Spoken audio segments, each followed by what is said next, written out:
समुद्र की राजकुमारी की कहानी।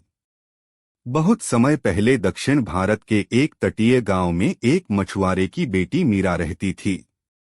वह रोज सुबह समुद्र किनारे बैठती और लहरों से बातें करती।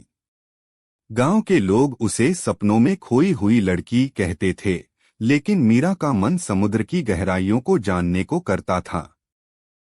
एक दिन जब मीरा अकेली नाव में समुद्र के भीतर गई तो अचानक तेज आंधी आ गई और नाव उलट गई। मीरा बेहोश हो गई।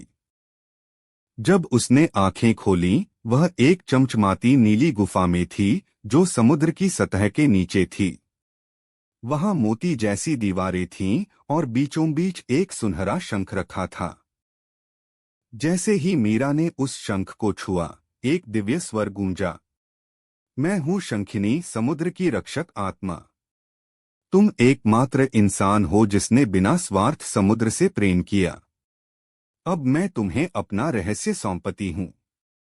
शंख चमका और उसमें से एक जल परी प्रकट हुई।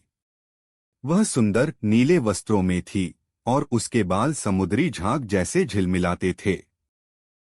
शंखिनी ने कहा, तुम अब समुद्र की राजदूत हो। जहां जहां समुद्र पीड़ा में होगा, वहां तुम्हारी पुकार पर मैं आऊंगी। मीरा को समुद्र की भाषाएं समझ में आने लगीं। वह लौटकर गांव आई तो समुद्र के मिजाज को पढ़कर मछुआरों को समय पर सावधान करती। किसी दिन तूफान आता तो वह पहले ही बता देती। एक दिन जब लालची व्यापारी जहाज लेकर समुद्र को खोदने आए, मीरा ने उन्हें रोका। उन्होंने उसकी बात नहीं मानी। तभी समुद्र में हलचल हुई और शंखिनी एक विशाल जलसर्प के साथ प्रकट हुई। व्यापारी डरकर भाग गए। गांव वालों ने मीरा को देवी मान लिया, लेकिन मीरा ने कहा, मैं केवल समुद्र की आवाज हूं।